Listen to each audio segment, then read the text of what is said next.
नमस्कार, मैं अभिषेक कुमार आप सभी का स्वागत करता हूं फोकस स्टडी विद अभी में। तो चलिए आज हम लोग फिजिक्स में साउंड चैप्टर का थर्ड पार्ट देखने वाले हैं, ठीक है।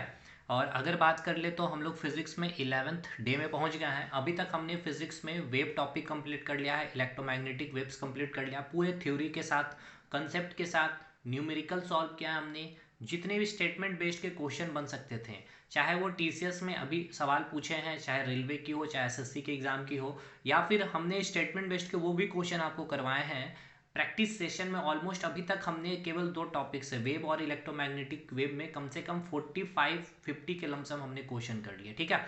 तो यूपी पीसीएस के भी मैंने आपको क्वेश्चन करवाए, उत्तराखंड पीसीएस के भी कराए, बीपीएससी का भी करवाया और जेपीएससी का भी कराया।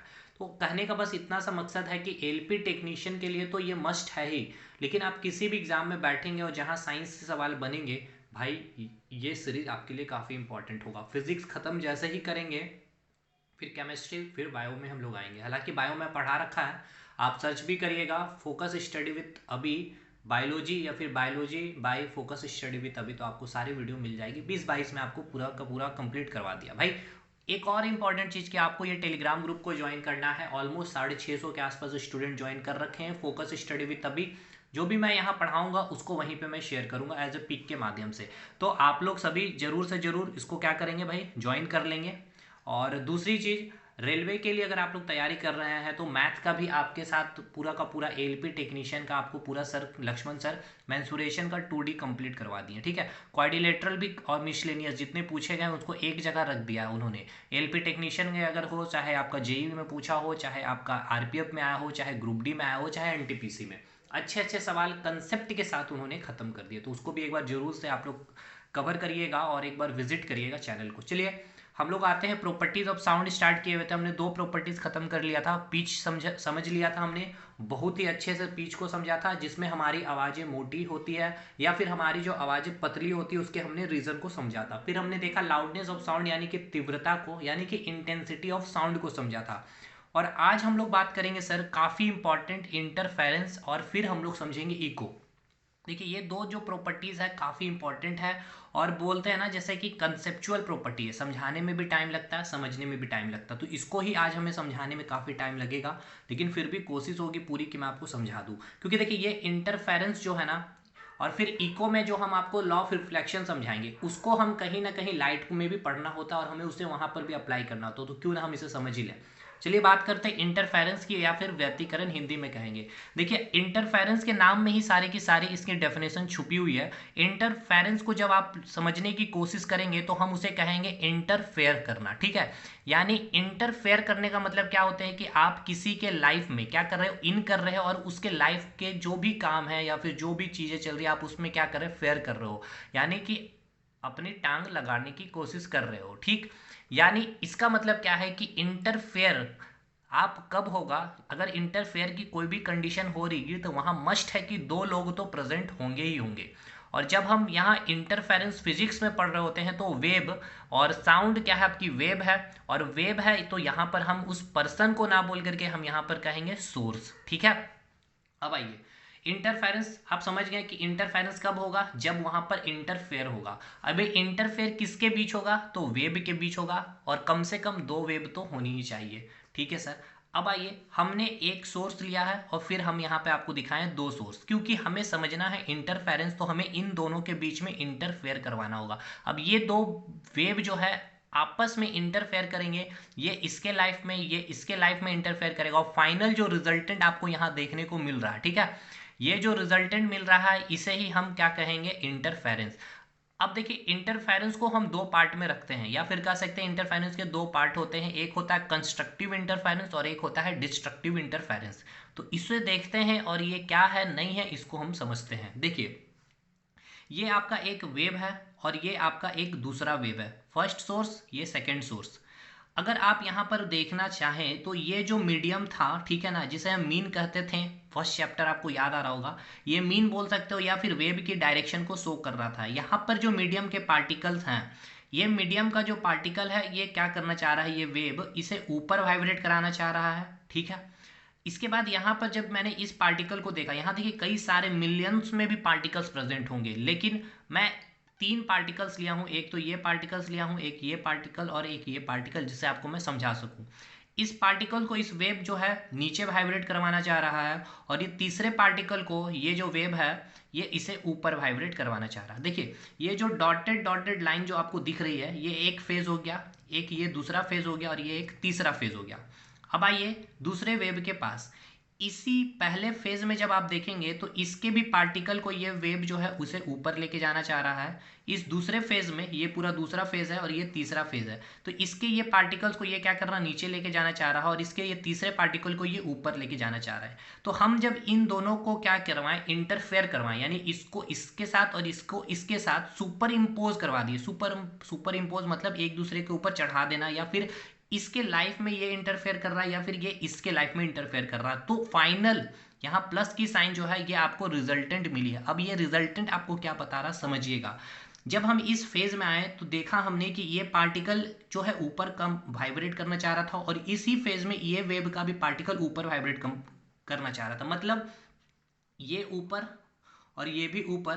तो फाइनल रिजल्टेंट आपको दोनों कहीं ना कहीं इस तरह से ऊपर, ये भी ऊपर लेके जाना चाह रहा था और ये भी इस वेव को ऊपर ही लेके जाना चाह रहा था पार्टिकल को। तो फाइनल रिजल्टेंट आपको देखिए इसका जो एम्पलीट्यूड है, पहले जो एम्पलीट्यूड क्या था, प्लस ए था और नीचे में माइनस ए था, ये जो देखने को मिल रहा है। फाइनल जब ये दोनों सुपर इम्पोज हुई तो यहाँ पर आपको +2a देखने को मिल रहा है। उसी प्रकार जब ये पार्टिकल नीचे इसे लाना चाह रहा था और यहाँ भी इसे नीचे ही लाना चाह रहा था, ये भी और ये भी, तो फाइनल रिजल्टेंट इसे इस तरह से देखने को मिला, यानी -2a। जहाँ एम्पलीट्यूड a थी अब हो गई -2a, जहाँ एम्पलीट्यूड a थी अब हो गई +2a। मतलब यहाँ पर एम्पलीट्यूड क्या देखने को मिल रहा है, रिजल्टेंट में इंक्रीज होते हुए मिल रहा है। समझ में आया? तो जब ये कंडीशन होगी, ठीक है, तो इस कंडीशन को हम लोग क्या कहते हैं, इसे हम कहते हैं कंस्ट्रक्टिव इंटरफेरेंस। ठीक है, अब आपको इतना सा काम करना है कि कंस्ट्रक्टिव इंटरफेरेंस, मुझे याद नहीं आ रही हिंदी में इसे क्या बोलते हैं, गूगल कर लीजिएगा। इसमें हमें क्या देखने को मिला कि जो एम्पलीट्यूड होती है वो इंक्रीज हो जाती है। देख सकते हैं 2a हो गया फाइनल रिजल्टेंट a से। इसमें होता क्या है प्रैक्टिकल वे में, आपको मैंने बोला हल्का सा, लेकिन उधर से भी किसी ने कुछ चीज बोला और मैंने भी इधर से कुछ चीजें बोली, यानी कि दो सोर्स हो गया। एक सोर्स इधर से ये मैंने बोला हेलो, इधर से इस पर्सन ने भी कहा हेलो। अब दोनों वेव आया और दोनों ने क्या किया, इंटरफेयर किया। तो जहां पर कंस्ट्रक्टिव इंटरफेरेंस होगा वहां आपको इसको इसकी एम्पलीट्यूड इंक्रीज होते हुए मिलेगी, और इस कारण आपको जो साउंड हेलो सुनाई पड़ेगा वो काफी तेज सुनाई पड़ता है, जिस कारण आप बोलते हैं कि भाई थोड़ा धीरे बोलो। समझ में आया? एम्पलीट्यूड का क्या होना, यहाँ पर इंक्रीज हो जाना, इसे क्या कहेंगे हम लोग, कंस्ट्रक्टिव इंटरफेरेंस। ठीक, अब आइए दूसरा इंटरफेरेंस जो होता है आपका, एक होता है डिस्ट्रक्टिव इंटरफेरेंस। अब वो क्या चीज होती है उसको भी हम समझ लेते हैं। देखिए डिस्ट्रक्टिव इंटरफेरेंस में क्या है, पहला सोर्स ये हो गया आपका, ठीक है, ये आपका फर्स्ट सोर्स हो गया और ये आपका सेकेंड सोर्स हो गया, यानी कि पहली वेव और ये दूसरी वेव। ये आपका पहला फेज होगा, ये दूसरा फेज और ये तीसरा फेज। क्लियर है यहाँ तक? अब ये दोनों क्या करेगी, इंटरफेयर करेगी और फाइनल आपको ये रिजल्टेंट देखने को मिलेगा। ये प्लस साइन जो है ये फाइनल रिजल्टेंट, दोनों को कंबाइन करके सुपर इम्पोज करके हमें ये जो रिजल्टेंट मिली ये आपका फिगर बता रहा। ठीक है, देखिए क्या हो रहा। यहाँ जब मैंने देखा इस पार्टिकल को, तो इस पार्टिकल का जो मूवमेंट बोल सकते हो या वाइब्रेशन किधर है, ऊपर है पहले फेज में। लेकिन इसी वेव में पहले फेज में आप देखने को चाहोगे तो यहाँ पर जो पार्टिकल है ये इसे कहाँ लेके जा रहा है, नीचे लेके जाना चाह रहा है। देखिए ये पार्टिकल तो ऊपर वाइब्रेट करना चाह रहा है, लेकिन इस वेव का जो पार्टिकल है, ये जो वेव है इसे नीचे लेके जाना चाह रहा है। मतलब ये इसे ऊपर लेके जाना चाह रहा था और ये इसे नीचे लेके जाना चाह, तो फाइनल क्या रिजल्टेंट मिलेगा भाई, आप इधर से खींचो 5 न्यूटन मत लगा के और इधर से हम भी 5 न्यूटन, तो पार्टिकल क्या कहीं मूव करेगी, नहीं। तो यहाँ पर वही कंडीशन देखने को मिला। अब आइए दूसरे फेज में। दूसरे फेज में जब हम आए तो पहला वेव का जो पार्टिकल नीचे वाइब्रेट करना चाह रहा था, और जब इसी दूसरे वेव में हमने देखा तो ये पार्टिकल इसे ऊपर लेकर के जाना चाह रहा था वेव को, तो ये नीचे और ये ऊपर, तो यहाँ पे रिजल्टेंट 0। अब तीसरे फेज में जब मैंने देखा तो यहाँ पे जो पार्टिकल थी वाइब्रेट ऊपर करना चाह रहा था, और यहाँ हमने देखा कि यहाँ जो पार्टिकल थी ये नीचे, यानी कि ये ऊपर और ये नीचे, तो फाइनल रिजल्टेंट 0। तो जब ये दोनों सुपर इम्पोज किए या फिर दोनों जब इंटरफेयर किया एक साथ, तो फाइनल जो रिजल्टेंट मिली, जो इसकी एम्पलीट्यूड थी ये ओरिजिन में ही रह गई, यानी कि जो एम्पलीट्यूड की जो वैल्यू थी वो आपको क्या मिलेगी, 0 मिलेगी। जो यहाँ कहीं ना कहीं +a में थी और यहाँ आपकी जो थी -a में थी, अब एम्पलीट्यूड को जो वैल्यू है वो 0 आ गई। मतलब इस फेनोमेना को या फिर ये जो इंटरफेरेंस हुआ उसे हम नाम देते हैं डिस्ट्रक्टिव इंटरफेरेंस। हिंदी में आप सर्च कर लेंगे गूगल करके। यहाँ आपकी एम्पलीट्यूड की जो वैल्यू होगी वो 0 होती है और यहाँ आपको कोई भी साउंड नहीं सुनाई पड़ता है। जब आप बोलते हो कुछ, मुझे आपके आस पास वो चीज़ें हो रही होगी, साउंड बज रही होगी, लेकिन आपको नहीं सुनाई पड़ा होगा, कभी बीच में नहीं सुनाई पड़ता। वो रीज़न क्या है कि वहाँ पर डिस्ट्रक्टिव इंटरफेरेंस की घटना घटती है। अब आइए इसको हम आपको समझाते हैं और अच्छे से एक एग्जाम्पल के माध्यम से। ठीक है, चलिए देखिए, यहाँ मैं आपको कुछ चीज़ें बताऊंगा, बस समझ लीजिएगा तो पूरा क्लियर हो जाएगा आज आपका इंटरफेरेंस। देखिए, मैं तालाब गया हूँ, ठीक है, और तालाब में मैंने क्या किया है, एक हाथ से, देखिए ये हाथ से, ठीक है ना, लेफ्ट हैंड है, इसको मैंने पानी में मारा, ठीक, बस यहाँ मारा और इसका ये फिगर आपको यहाँ पर लहर पानी की बनी, इस तरह से पानी की आपकी लहर बनी। अब मुझे ये बताइए क्या यहाँ इंटरफेरेंस की घटना होगी? तो आप बोलोगे इंटरफेरेंस मतलब इंटरफेयर करना है। इंटरफेयर करने के लिए दो वेव होना चाहिए, यहाँ पर तो केवल एक ही वेव। अब आप बोलोगे सर एक वेव, दो वेव, तीन वेव, इतना वेव? भाई मैंने जो वेव जनरेट किया ये तो एक ही ना सोर्स था, ये सोर्स तो दो होनी चाहिए इंटरफेरेंस के लिए। तो यहाँ इंटरफेरेंस पॉसिबल नहीं है क्योंकि यहाँ पर दो सोर्स नहीं है। अब आइए यहाँ पर इस फिगर में, एक हैंड से मैंने इधर से पानी में मारा और इधर से फिर मैंने राइट हैंड से भी पानी मारा। अब देखिए दो सोर्स हो गए हमारे पास, ठीक। अब इस हैंड के कारण एक वेव जनरेट होगा और इस हैंड के कारण एक वेव जनरेट होगा। अब ये दोनों हैंड के कारण जो वेव जनरेट हुई, तो दो सोर्स के कारण दो वेव जनरेट होगा। अब ये दोनों वेव में क्या होगा, इंटरफेयर होगा, तो यहाँ पर हमें इंटरफेरेंस देखने को क्या मिलेगी, बिल्कुल घटना ये देखने को मिलेगी। तो यहाँ टू सोर्स है, इंटरफेरेंस होगा। अब देखिए, ये जब दोनों वेव यहाँ पर जो आपको गोल गोल सा जो थोड़ा डार्क में जो दिख रहा है, यहाँ पर जब ये दोनों आकर के मिली, यानी कि यहाँ पर जो हुआ क्या, मैक्सिमम एम्पलीट्यूड, और ये जो मैक्सिमम एम्पलीट्यूड होता है इसे हम कहते हैं कंस्ट्रक्टिव इंटरफेरेंस। और ये जो आप देख रहे हैं इन दोनों के बीच का जो गैप है, ठीक है, यहाँ पर देखिए ये जो वेव है यहाँ ऊपर है और ये वेव जो नीचे है, इसे हम कह रहे हैं यहाँ पे जीरो एम्पलीट्यूड, और इसे हम दो बोलते हैं नाम डिस्ट्रक्टिव इंटरफेरेंस। तो यहाँ पर आपको कोई भी वेव बनता हुआ पानी की लहर आपको वहां पर तालाब में नहीं दिखेगी। ठीक है, ये चीज आपको समझ में आई या नहीं आई बताइए मुझे। ठीक है, वहां पे आपको देखिए कैसे मिलेगा, आपको मैं एक बार फिगर में कोशिश करता हूँ बनाने का, एग्जैक्ट तो मैं नहीं दिखा पाऊंगा। यहाँ पर इस तरह से आपको देखने को मिलेगी, देखिए इस तरह से आपको यहाँ पर चीज़ें देखने को मिलेगी, मतलब इस तरह से यहाँ पर ना इस तरह का बना हुआ रहेगा। ये धारा यहाँ पे दिखेगी, यहाँ पे कुछ नहीं, तो यहाँ पर जो फॉर्मेशन होगा ना, यहाँ पे डिस्ट्रक्टिव इंटरफेरेंस है, और ये जो आपका कंस्ट्रक्टिव इंटरफेरेंस, यहाँ पर मैक्सिमम एम्पलीट्यूड, ये जो मैंने गोल सा बनाया ना, ये आपका यही है कंस्ट्रक्टिव। इसी प्रकार यहाँ पर जितनी भी धारा होगी, ठीक है, इस तरह से होगी। और इधर जो सेक्शन आपको दिखेगा, ये आपका जो ये वाला बीच जो ये लाइन जो दिख रहा है ना, ये वाला है, ये डिस्ट्रक्टिव है। यहाँ पर आपको कोई भी वेव नहीं दिखेगा। आप ट्राई करिएगा एक बार पानी में बैठ करके, तो आपको ये फेनोमेना देखने को मिलेगा। अब आइए इसका जो यूज़ हम देखते हैं, साइलेंस जोन आप किताबों में पढ़ते हैं क्या होता है, उसको हम यहाँ समझा देते हैं इंटरफेरेंस के माध्यम से। ये समुद्र है पूरा, ठीक है, समुद्र में ये जो प्लेस डी वाला जो सेक्शन दिख रहे हैं रेड वाला, ये जो इलाका है डेंजरस जोन है, डी से बताया जा रहा है। क्यों? क्योंकि यहाँ पर सी की गहराई काफ़ी ज़्यादा है, तो इस नाव को या फिर कोई भी नाव को इस इलाके में ना आ सके, इसलिए हमने क्या किया, यहाँ पर साइलेंसर लगा दिया है या हॉर्न एक लगा दिया। बहुत सारा हॉर्न इसके चारों तरफ हमने लगा रखे हैं और ये बजते रहेगी। कोई भी अगर ड्राइवर इधर आएगा, ठीक है, नाव लेकर के, इस हॉर्न का आवाज़ सुन के ही ये समझ जाएगा कि ये क्या है, डेंजरस जोन है, या इसी को हम कहते हैं, अभी मैं बताऊंगा साइलेंट जोन। ये डेंजरस जोन है, इधर हमें नहीं जाना, यहाँ से ये मूव कर जाएंगे। इधर से आते हुए कोई इधर से कोई जहाज आ रहा होगा, इधर से कोई भी जहाज आएगा तो ये यहाँ तक आएगा, फिर इधर से इधर निकल जाएगा, ठीक है। इसी प्रकार इधर से भी कोई जहाज आ रहा होगा तो ये अपना इधर निकल जाएगा भाई, ठीक है। यहाँ पर जो भी बैठा होगा आराम से बैठे रहेगा। अब हुआ क्या, यहाँ पर इंटरफेरेंस की घटना होती है। अब इंटरफेरेंस भी हमें पता है दो तरह की होती है, ये हो गया कंस्ट्रक्टिव इंटरफेरेंस और ये हो गया डिस्ट्रक्टिव इंटरफेरेंस। ये तो हमारे लिए खराब है, ये हमारे लिए सही है, ये इसमें हमें साउंड सुनाई पड़ेगा, इसमें हमें साउंड ही नहीं सुनाई पड़ेगा। अब हुआ क्या, यहाँ से भी साउंड वेव निकल रहा है, यहाँ से भी साउंड वेव निकल रहा है, यहाँ से भी साउंड, यहाँ से भी, इतना सारा मैंने हॉर्न लगा रखा है। तो सिंपल सी बात है, यहाँ पर तो इंटरफेरेंस होने की घटना बिल्कुल पॉसिबल है, क्योंकि एक से ज़्यादा सोर्सेस यहाँ पर प्रेजेंट है, मिनिमम दो चाहिए, यहाँ तो बहुत सारे सोर्सेस है।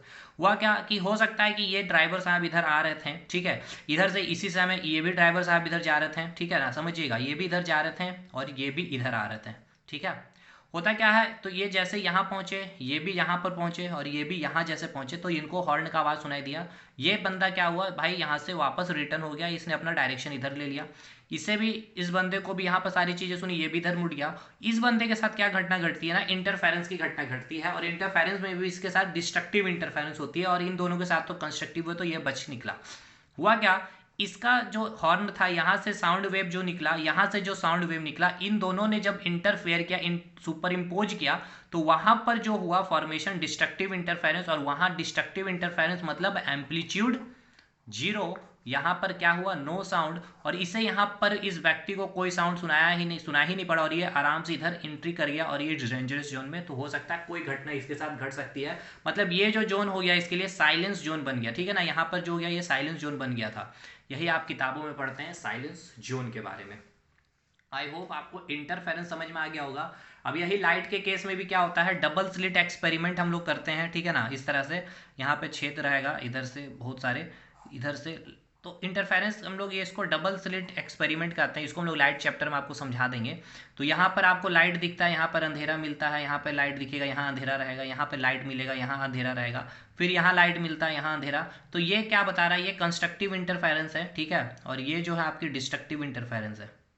ये क्या है आपकी डिस्ट्रक्टिव इंटरफेरेंस, ये कंस्ट्रक्टिव इंटरफेरेंस और ये डिस्ट्रक्टिव इंटरफेरेंस है। मतलब कंस्ट्रक्टिव इंटरफेरेंस मतलब क्या हो रहा होगा, यहाँ पर जो एम्पलीट्यूड आपको इंक्रीज होते हुए मिल रही थी, और डिस्ट्रक्टिव में क्या हो रहा था, यहाँ पर एम्पलीट्यूड जीरो, ठीक है। तो लाइट के केस में भी, क्योंकि देखिए अब लाइट आपको मैं बोल रहा हूँ यहाँ, तो आप कंफ्यूज मत होइए, क्योंकि लाइट की अगर बात कर ले या फिर साउंड की बात कर ले, फर्स्ट चैप्टर याद करिए, हमने क्या कहा, लाइट और साउंड दोनों क्या है, वेव ही है, ये भी वेव है, ये भी वेव है। बस वेव में अगर बात कर लें तो हमने क्या बोला था कि वेव में जो लाइट है आपकी इलेक्ट्रोमैग्नेटिक वेव है, ठीक है, और साउंड जो है आपकी मैकेनिकल वेव है, ये हमने बोला था, आपको बोला था। उसमें भी हमने वाइब्रेशन के अकॉर्डिंग अगर मैंने इसको बांटने की कोशिश की, तो मैंने इसमें कह दिया था ये ट्रांसवर्स वेव है, और इसको हमने नाम दे दिया था लॉन्गिट्यूडनल वेव है। भाई है तो क्या, ये है तो है, ये वेव ही है, और अगर वेव है तो इसमें क्या होगा, जो भी प्रॉपर्टीज वेव के साथ हो सकती है, यानी चाहे वो पिच हो, चाहे आपकी इंटरफेरेंस हो, चाहे कुछ भी हो, ठीक है ना, तो वो सारी घटनाएं लाइट के साथ भी आपको देखने को मिलेगी। तो इंटरफेरेंस वाला जो घटना है लाइट में भी आपको पढ़ना होता है, साउंड में भी। अब देखिए मैं लाइट में एग्जांपल दूं, जो साबुन का जो बुलबुला होता है, आप धूप में जब इसे देखते हैं तो कोई कोई इसका एक प्लेस जो होता है बहुत ज़्यादा डार्क दिखता है, और कहीं कहीं जगह बहुत ही मतलब लाइट में फॉर्म में रहता है, मतलब ज़्यादा नहीं चमकता है। ये ज़्यादा चमक रहा है ये वाला पोर्शन, ये पोर्शन ज़्यादा चमका, ये पोर्शन ज़्यादा चमका, ये बहुत ही कम, ये बहुत ही कम, ये बहुत ही कम, ये बहुत ही कम चमका। इसके कारण ये है कि यहाँ पर कंस्ट्रक्टिव इंटरफेरेंस हुआ, और ये जो कम चमक रहा है ना, यहाँ पर डिस्ट्रक्टिव इंटरफेरेंस हुआ लाइट का। लाइट जो आई, ये कंस्ट्रक्टिव इंटरफेरेंस अगर यहाँ पे बन गया इस प्रकार से एम्पलीट्यूड, तो यहाँ पर क्या हुआ, लाइट चमकीला दिखाई पड़ा, और जब लाइट ने डिस्ट्रक्टिव इंटरफेरेंस बनाया तो यहाँ एम्पलीट्यूड जीरो, तो यहाँ पर बिल्कुल कम लाइट, या फिर कह सकते हो अंधेरा, या फिर सूर्य के किरणों के कारण थोड़ा सा एकदम लाइट फॉर्म में वो चमकीला सा दिखता है हमें बुलबुला, ठीक है भाई। तो ये आपका इंटरफेरेंस था। लाइट टॉपिक में इंटरफेरेंस इतना हम डिस्कशन नहीं करेंगे यहाँ, जितना मैंने कर दिया, वहाँ निकल चलेंगे जल्दी से। और बाकी लॉ ऑफ रिफ्लेक्शन जो हम आपको आज बताएंगे इको में, उसको हम डिटेल में लाइट में बताएंगे, हालांकि हम अभी इको के लिए भी आपको समझाएंगे। तो चलिए अब हम दूसरा प्रॉपर्टीज में आते हैं, क्या है वो, इको। अगला जो प्रॉपर्टी है इको यानी कि प्रतिध्वनि, ठीक है। तो चलिए समझते हैं ये प्रतिध्वनि क्या होती है और इको क्या होता है। देखिए सबसे पहले तो अगर इसके डेफिनेशन पे चलते हैं तो यहाँ पर लिखा गया है, the repetition of sound caused by the reflection of sound wave is called echo. देखिए इको आपने सुना भी होगा, आपने कई बार ट्राई भी किया होगा। मैं एक एग्जांपल देता हूँ, आप जब कुएं के पास जाते हो, ठीक है, थोड़ा सा सर झुका करके आप जब कहते हैं हेलो, तो आपको सुनाई पड़ता है हेलो हेलो हेलो, मतलब वहाँ आपको क्या देखने को मिलता है, द रिपीटेशन ऑफ साउंड, ठीक है। इसका अर्थ क्या है कि एक ही ध्वनि एक बार से ज़्यादा बार सुनाई दे तो उसे हम क्या कहते हैं, प्रतिध्वनि कहते हैं। देखिए अभी मैं आपको एक सेंटेंस कह रहा हूँ, अभिषेक कुमार, तो आपको दो वर्ड सुनाई पड़ा, क्या, एक तो अभिषेक और एक वर्ड सुनाई पड़ा कुमार। इसे हम इको नहीं कह रहे हैं। क्यों नहीं कह रहे हैं, क्योंकि डेफिनेशन इको का क्या बोलता है, द रिपीटेशन ऑफ साउंड, एक ही ध्वनि को एक बार से ज़्यादा बार सुनाई दे तो ही हम उसे इको कहेंगे। मतलब अगर मैंने कहा अभिषेक अभिषेक अभिषेक, इसे कह सकते हैं इको। मतलब एक ही शब्द को या फिर एक ही साउंड को जब आप मल्टीपल टाइम्स में सुन रहे होते हो तो उसे आप क्या कहते हैं, इको कहते हैं। अब आइए, ये हो गया डेफिनेशन पे। दूसरी बात, एक फैक्ट आपको यह पता होना चाहिए जो यहां लिखा गया है, the effect of word in year is 0.1 second. इसका मतलब यह है कि कोई भी शब्द का जो हमारे कान है, ठीक है, जो हम ह्यूमन बींग्स हैं, हम जो इंसान हैं, कोई भी एक शब्द जो हम बोलते हैं उसकी जो इफेक्ट हमारे कान में 0.1 सेकेंड, 0.1 सेकेंड मतलब 1/10 सेकेंड तक उसकी इफेक्ट रहती है। मतलब समझने की कोशिश करिए सर, 1/1 सेकेंड का 1/10वां हिस्सा की यहाँ बात किया जा रहा है। जैसे 1 सेकेंड, अभी मैं इस फिंगर को नीचे रखूंगा, जैसे ही इस पेज में टच करूंगा 1 सेकेंड हो गया, फिर उठाया 2 सेकेंड, 3 सेकेंड, 4 सेकेंड। मतलब सोचिए इस 1 सेकेंड को होने में कितना कम टाइम लगता है, और उस 1 सेकेंड का भी 1/10 सेकेंड की यहां पर बात की जा रही है, मतलब फ्रैक्शन ऑफ सेकेंड। सोच सकते हैं कितना, इसका मतलब समझिएगा, ये काफी इंपॉर्टेंट है। और इसी से आपको क्या है, इको को समझना भी है। कोई भी शब्द जो है हमारे कान में 1/10 सेकेंड यानी कि 1 सेकेंड का 1/10वां सेकेंड तक ही हमारे प्रभाव रखती है हमारे कान में, ठीक है। यानी कि the effect of word in year is 0.1 second. इसका मतलब समझिएगा क्या है, प्रैक्टिकल हम समझाते हैं आपको। जैसे कि अगर मैंने कहा आपको अभिषेक कुमार, तो आपको एक वर्ड तो सुनाई दिया अभिषेक, दूसरा वर्ड सुनाई दिया आपको कुमार, तो आपको ये कब सुनाई पड़ेगा, 2 वर्ड अभिषेक और कुमार। तो 0.1 सेकेंड, ये जो मैंने कहा ना 0.1 सेकेंड के बाद वो जो मैंने कुमार कहा 0.1 सेकेंड अभिषेक कुमार, तो अभिषेक भी सुनाई दिया आपको, कुमार भी सुनाई दिया। लेकिन अगर मैं यही क्या करता कि अभिषेक कुमार को 0.1 सेकेंड के अंदर ही बोल देता, समझ रहे हैं चीजों को आप, 0.1 सेकेंड के अंदर ही बोल देता ना, तो आपको केवल एक वर्ड ही सुनाई पड़ता, दोनों वर्ड आपको सुनाई नहीं पड़ता अभिषेक कुमार। मतलब फिर से समझिएगा, जैसे मैं आपको समझाने की कोशिश करता हूं। ये आपका 1 सेकेंड है, ठीक है, देखिए ये 1 सेकेंड है। अब 1 सेकेंड का हमने क्या किया था, 1/10वां हिस्सा किया था, ठीक है, तब आकर आया आपका 0.1 सेकेंड, ठीक। ये हो गया आपका 0.1 सेकेंड। मतलब इतना 0.1 सेकेंड तक हमारे कान में इफेक्ट रहती है किसी भी एक शब्द का, मैं हमेशा बोल रहा हूं एक वर्ड का। उसके बाद अगर कोई दूसरा जब वर्ड आएगा तब हम उस दूसरे वर्ड को सुन पाएंगे। अदरवाइज अगर 0.1 सेकेंड के अंदर ही, यानी कि 0.1 सेकेंड के अंदर, मतलब समझ में आ रहा है आपको क्या, इसका मतलब ये है कि 0.01 सेकेंड में के अंदर ही आपने अभिषेक भी बोल दिया, ठीक है, और कुमार भी बोल दिया, तो ये दोनों वर्ड आप नहीं सुन पाएंगे। ये दोनों वर्ड एक में ही कंपाइल होकर के इसके अंदर अगर आपने बोला है, इस 0.1 सेकेंड के अंदर, यानी कि 0.01 में बोल दिया होगा, 0.02 में बोल दिया होगा, मतलब 0.1 सेकेंड के अंदर ही अगर आपने ये दोनों वर्ड बोल दिया है आपने, तो हमारी जो कान है केवल एक वर्ड को ही समझ पाएगी। लेकिन ये पॉसिबल नहीं है। आप सोच सकते हैं 1 सेकेंड कितना कम, मतलब सोच रहे कितना कम टाइम, 1 सेकेंड तो तुरंत हो गया, दूसरा सेकेंड अब स्टार्ट है, तीसरा सेकेंड स्टार्ट है, अब उस 1 सेकेंड का भी हमने 0.1 सेकेंड की बात की है। समझ में आ गया होगा आपको मैं क्या बोलना चाह रहा हूं। तो पहले तो इको क्या था, हमने ये समझा कि कोई भी चीज का रिपीटेशन होना, उसे हमने कहा इको। एक ही वर्ड का रिपीटेशन, जैसे हेलो हेलो हेलो, ये हो गया इको। अभी मैं आपको बहुत सारी चीजें बोल रहा हूं, जैसे द रिपीटेशन ऑफ साउंड, तो यहां इको नहीं हो रहा। क्यों नहीं हो रहा, क्योंकि यहां पे रिपीटेशन किसी चीज की नहीं हो रही, क्योंकि मैंने यह कहा द रिपीटेशन ऑफ साउंड, अलग अलग वर्ड है, द भी अलग है, रिपीटेशन भी, आपकी जो कान में आवाज जा रही है। लेकिन यही अगर अभी सुनाई पड़ता है रिपीटेशन रिपीटेशन रिपीटेशन, तब इसे हम क्या कहेंगे, इको कहेंगे, ठीक है, क्लियर। अब आइए दूसरा जो आपको इंपॉर्टेंट पॉइंट जो यहां लिखा हुआ है, the minimum time interval should be 0.1 second to hear an echo. काफी अच्छा लाइन है, इसे आप किताबों में खोजिएगा नहीं मिलेगा, ठीक है। इसका अर्थ यह है कि इको के लिए न्यूनतम समय अंतराल 0.1 सेकेंड होनी चाहिए। यही चीज जो मैंने आपको यहां पर समझाया अभी, इसका मतलब यह है, ये जो वर्ड मैंने लिखा है कि इको के लिए न्यूनतम, the minimum time interval should be 0.1 second to hear an eco.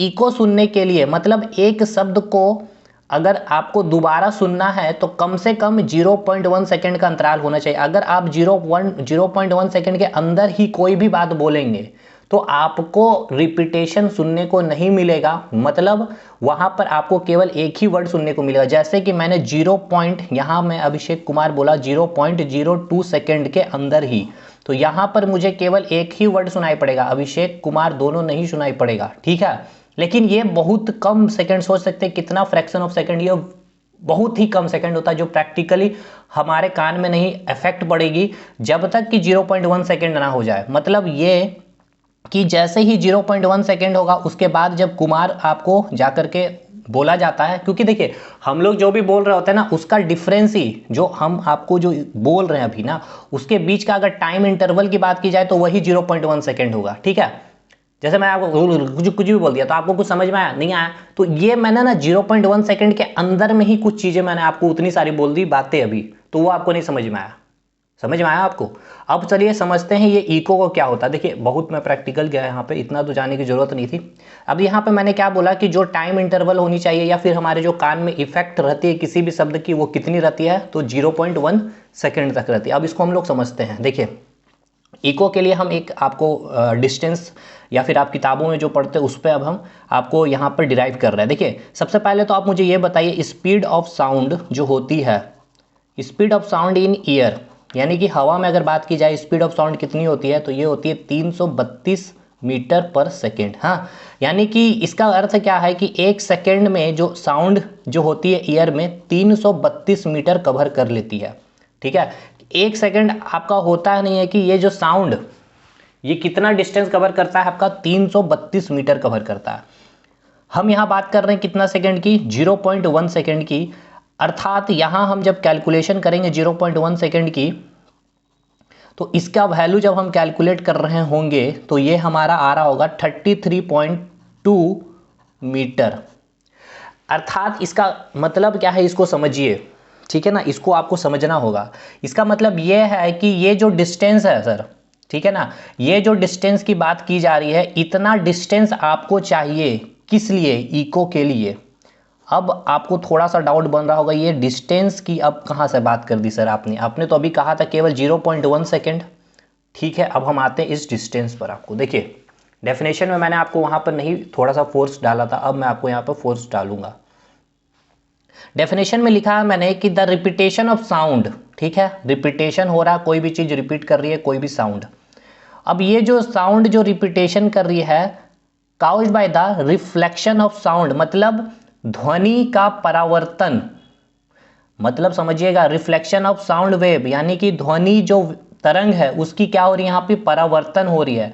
और वो परावर्तन जो हो रही है, वो जो शब्द का जो परावर्तन हो रहा है, जो रिफ्लेक्शन हो रहा है, उसका रिपीटेशन को ही हमने इको कहा। आपको नहीं समझ में आया होगा, मैं अभी आपको समझाता हूं। देखिए सबसे पहले तो आपको एक चीज समझना होगा कि लॉ ऑफ रिफ्लेक्शन क्या होता है। ठीक है, इस लॉ ऑफ रिफ्लेक्शन को मैं अभी आपको समझाने जा रहा हूं। ठीक, सबसे पहले समझिए कि लॉ ऑफ रिफ्लेक्शन, देखिए लाइट चैप्टर में हम लोग पढ़ते हैं law of reflection of light. ठीक है, और law of reflection of light is equivalent to law of reflection of sound, मतलब जो प्रकाश की परावर्तन का नियम, साउंड के परावर्तन के नियम जो होता है वो दोनों इक्विवेलेंट होती है, दोनों बराबर होती है। तो अगर हम लॉ ऑफ रिफ्लेक्शन समझ जाएंगे तो उसके बाद हम law of reflection of light भी बोल सकते हैं और law of reflection of sound भी बोल सकते हैं। तो चलिए समझते हैं पहले लॉ ऑफ रिफ्लेक्शन। देखिए लॉ ऑफ रिफ्लेक्शन की बात की जाए तो ये आपका एक रिफ्लेक्टिंग सरफेस होगा, मतलब जहां से या तो लाइट को रिफ्लेक्ट किया जाएगा या फिर साउंड को रिफ्लेक्ट किया जाएगा। ठीक है, मैं एक आपको नॉर्मल या फिर हिंदी में कहेंगे अविलंब बनाया, इधर से एक वेव आई जिसे हम कहेंगे इंसिडेंट वेब या फिर रे भी बोल सकते हैं, या फिर आप इंसिडेंट साउंड बोल सकते हैं, इंसिडेंट लाइट बोल सकते हैं, आपतित किरण हिंदी में कहेंगे। इसे हमने आई से रिप्रेजेंट किया है और इससे जब रिफ्लेक्ट होकर के ये जाएगी इसे हम आर, कैपिटल आर या स्मॉल आर से भी रिप्रेजेंट, बस आपको समझाना चाह रही ये है आपका रिफ्लेक्टेड रे, यानी कि परावर्तित किरण है जो इससे टकरा करके वापस गई है। और इसे हम कहते हैं पॉइंट ऑफ इंसिडेंट, जहां पर सारी जो घटनाएं जो घट रही है यहीं से, ये पॉइंट ऑफ इंसिडेंट हम इसे कहते हैं। तो देखिए ये जो इंसिडेंट रे हो गए और ये जो आपका रिफ्लेक्टेड रे हो गया, ये नॉर्मल, ठीक है, ये नॉर्मल और ये पॉइंट ऑफ इंसिडेंट, ठीक है, ये सभी के सभी जो होते हैं, पहला जो ये लॉ होता है कि ये सभी के सभी एक ही प्लेन पे लाई करती है। ठीक है भाई, ये तो सिंपल सी बात है, कौन सा बड़ा तीर है।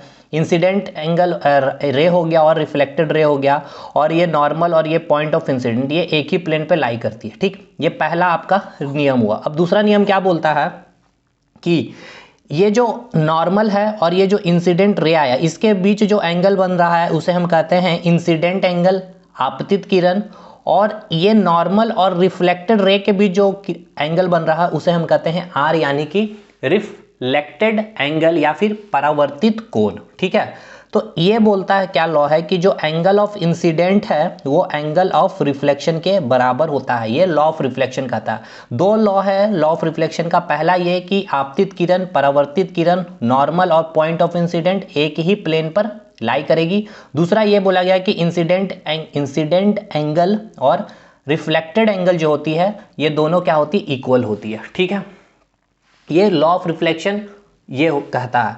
अब लॉ ऑफ रिफ्लेक्शन ऑफ, अब इसे हम लिख सकते हैं लाइट, और ये जो होता है equivalent to law of reflection of sound. क्योंकि साउंड आपको कब सुनाई पड़ती है, यहां पर कोई एक पर्सन खड़ा है, ठीक है, इस तरह से ये खड़ा है, इसने कहा है हेलो।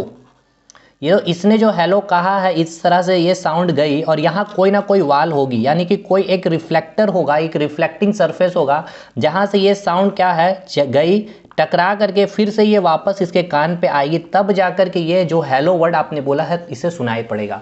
तो ये होता है लॉ ऑफ रिफ्लेक्शन। ठीक है, लॉ ऑफ रिफ्लेक्शन क्या होता है ये समझ में आ गया। ये हो गया law of reflection of sound. और लाइट में भी इसी तरह से, जब आपने टॉर्च मारा या फिर ट्यूबलाइट से लाइट निकली तो वाल से टकराई, और उस वाल से टकराने के बाद जब आपके आंखों पे पहुंचती है तब जाकर के वो ऑब्जेक्ट दिखता है, उसे हम कहते हैं law of reflection of light. वहां पर हम इस लॉ ऑफ रिफ्लेक्शन को बहुत अच्छे से समझते हैं। अभी बस आपको इतना समझाया कि law of reflection of sound कैसे होता है, कि वो साउंड गया, यानी कि साउंड इन द सेंस कि वो वेव गई, कोई एक रिफ्लेक्टिंग या अवरोधक चीज से टकरा करके, वाल से टकरा कर आपके पास कान पे आई, सुनाई पड़ी, आई आपके कान पर, तब जाकर के आपको वो साउंड सुनाई पड़ा। ठीक, अब ये जो मैंने चीज यहां पर लिखा है, ठीक है, इसको मैं यहां पर बताता हूं। देखिए अभी मैंने आपको एक कैलकुलेशन किया, मैथमेटिकल कैलकुलेशन। इस मैथमेटिकल कैलकुलेशन में मैंने आपको क्या बताया कि एक तो मैंने आपको एक डाटा दिया कि 0.1 सेकेंड तक हमारे कान में इफेक्ट पड़ती है। ठीक है, फिर हमने कहा कि 332 मीटर प्रति सेकेंड क्या है, स्पीड ऑफ, क्या है, स्पीड ऑफ साउंड है। ठीक है, किसमें, ईयर में। तो हमने कैलकुलेट किया 0.1 सेकेंड में कितना मीटर, तो 33.2, या अप्रॉक्स इसे 34 मीटर भी कह सकते हैं। अब देखिए ये 34 मीटर या फिर 33.2 क्या है, ये आप हैं। ठीक है, यहां से आपने कहा हेलो, ठीक है, इस तरह से आपने कहा हेलो, ये आपने हेलो कहा, ये हेलो यहां गया एक वाल से टकरा करके, ठीक है ना, ये वाल है आपका, इस वाल से टकरा करके ये गया, और इस वाल से टकरा करके वापस ये आपके कान पे आता है। ठीक है, तब जाकर के आपको क्या सुनाई पड़ता है, ये हेलो वर्ड सुनाई पड़ता है। अब ये जो टोटल डिस्टेंस है, ये टोटल डिस्टेंस कितनी होनी चाहिए आपके कान से और इस अवरोधक के बीच, ये होना चाहिए 34 मीटर अप्रॉक्स, या फिर कह सकते हैं 33.2 मीटर, ये डिस्टेंस होनी चाहिए। अर्थात आप जो पर्सन है, यानी कि आप जो सोर्स है, और इसे कह सकते हैं ऑब्जर्वर, यानी कि यहाँ पे जो अवरोधक, एक कोई वाल होगा, कोई लकड़ी का टुकड़ा है, मतलब जिससे साउंड टकरा करके आपके कान पे आएगी, उस दोनों के बीच का डिस्टेंस कितना होना चाहिए। यहां से गया और यहां से आया, ये डिस्टेंस याद रखिएगा, मैंने कौन से डिस्टेंस की बात कही, गाना साउंड का, और फिर से वापस आपके कान में आना, ये डिस्टेंस कवर करेगी 34 मीटर। तो इसके बीच की डिस्टेंस कितनी होगी, तो आप कहेंगे 34/2, यानी कि 17 मीटर अप्रॉक्स, क्योंकि यहाँ 33.2 है, तो कई सारी किताब में आपको 16.5 मीटर भी आएगा। तो ये आपका एक वैल्यू है, इस वैल्यू को डायरेक्ट आप याद भी कर सकते हैं, लेकिन हम सोचे कि इसको समझा दें। तो ये इको का कंडीशन है। इको आपको तब सुनाई पड़ेगा जब आप और जो अवरोधक है उसके बीच की डिस्टेंस कितनी होनी चाहिए, 17 मीटर होनी चाहिए। और यहाँ से लाइट कवर किया 17 मीटर, फिर से वापस आया, दोनों को कंबाइन करोगे तो आप 34 मीटर या 33.2 मीटर कहेंगे।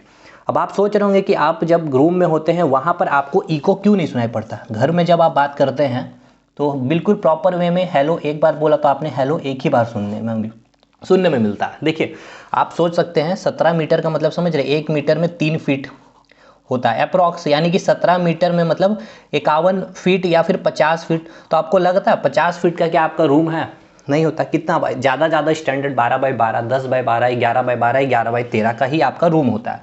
इसीलिए यहाँ इको हमारे रूम में सुनाई नहीं पड़ता, क्योंकि इको का ये कंडीशन है कि डिस्टेंस आपका और जो दीवार का डिस्टेंस होना चाहिए कम से कम 17 मीटर।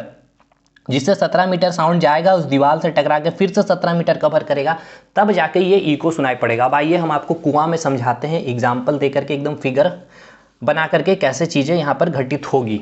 तो इसको मैं यहाँ पर बनाया हुआ है, मैं यहाँ पर ही आपको मैं दिखाता हूँ। देखिए देखिए ये एक कुआं है, ठीक है। इस कुएं में पानी का लेवल यहाँ तक है, समझिएगा इसको, ये पानी का लेवल है यहाँ तक, ठीक है। यहाँ तक पानी का लेवल है पूरा। इस कुएं की हाइट टोटल 25 फीट है। मैं एक 25 मीटर है, 25 फीट नहीं, 25 मीटर, क्योंकि 25 फीट में तो इको होगा नहीं, कम से कम 50 फीट होना चाहिए। तो ये 25 मीटर है, 25 या 75 फीट का ये आपका हाइट का कुआं है। यहाँ पे आप खड़े थे, आपने कहा हेलो, ठीक है, ये पानी है। तो अब देखिए, एक तो इधर दीवार होगा, ये मैं रेड कलर से आपको दिखा रहा हूँ, ये दीवार है, ठीक है, ये दीवार है। और ये क्या है, पानी का लेयर हो गया, ऊपर वाला लेयर, ठीक है। आपने कहा हेलो हेलो, तो हेलो जैसे ही आपने कहा तो यहाँ से साउंड आया, साउंड वेव आया। एक तो इस वाल से टकराएगा, कुएं का वाल से टकराया, ठीक, इधर चला गया। फिर इस पानी के तल से ऊपर से टकरा के इधर जाएगा, और भी यहाँ भी पानी का है तो यहाँ से भी टकरा के जाएगा। फिर इधर भी कुएं का एक वाल है तो इधर से भी टकरा के जाएगा। लेकिन अभी आपको ना केवल देखिए, यहाँ मैंने लिखा है एक ही हेलो सुनाई पड़ा। यहाँ पर आपको इको क्यों नहीं सुनाई पड़ा, इसका रीज़न समझिए क्यों। क्योंकि आप जो यहाँ पे खड़े थे, ठीक है, और ये कुएं का हाइट था 25 मीटर, और 25 मीटर में 15 मीटर तक आपका पानी फिलअप था। यानी कि आपकी और पानी का जो लेयर है, यहाँ से यहाँ तक का जो डिस्टेंस है, ये डिस्टेंस केवल और केवल 10 मीटर ही है। और इको के लिए डिस्टेंस कितना चाहिए था आपको, 17 मीटर का चाहिए था। अब हो क्या रहा, जैसे ही आपने हेलो कहा तो ये एक वेव आया, यहाँ से आया, यहाँ से टकरा करके गया, इसने कवर कितना किया, 20 मीटर, ठीक है। फिर ये भी एक वेव आई, यहाँ से आके यहाँ से टकरा के कवर की, ये डिस्टेंस कितना कवर किया, इसने भी 20 मीटर कवर किया।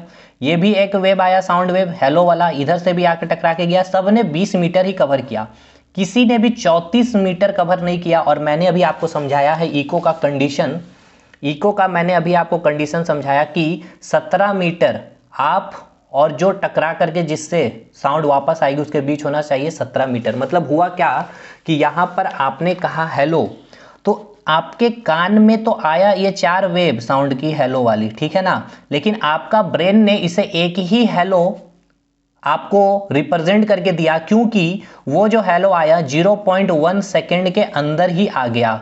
क्यों आया आपको समझ में आ गया, क्योंकि इसने डिस्टेंस 17 मीटर नहीं कवर किया। अगर इसने 17 मीटर कवर कर ली होती जे केवल जाने में, और फिर आने में 34 मीटर इसका हो जाता, यानी कि 0.1 सेकेंड से ज़्यादा हो जाता। और मैंने कहा है कि जैसे ही 0.1 सेकेंड से ज़्यादा होगा तो आपको 2 वर्ड सुनाई पड़ेगी। अब वो डिपेंड करता है कि अब आपने जो बोला है वो डिस्टेंस या फिर जिससे रिफ्लेक्ट होने वाली जो सरफेस है उसके बीच का डिस्टेंस कितना है। अब इस कुएं से मैं आपको समझाता हूँ इको को, जो आपको सुनाई पड़ेगा इको को, ठीक है ना, जो आप यहाँ पे इको को सुनेंगे। देखिए ये कुआं था 25 मीटर का, वही कुआं है। गर्मी में क्या हुआ, ये पानी आ गया यहाँ पर, ठीक है, ये वाला पानी का लेयर इसको देखने को मिल रहा है, ठीक है, यानी कि 5 मीटर तक केवल पानी ही है।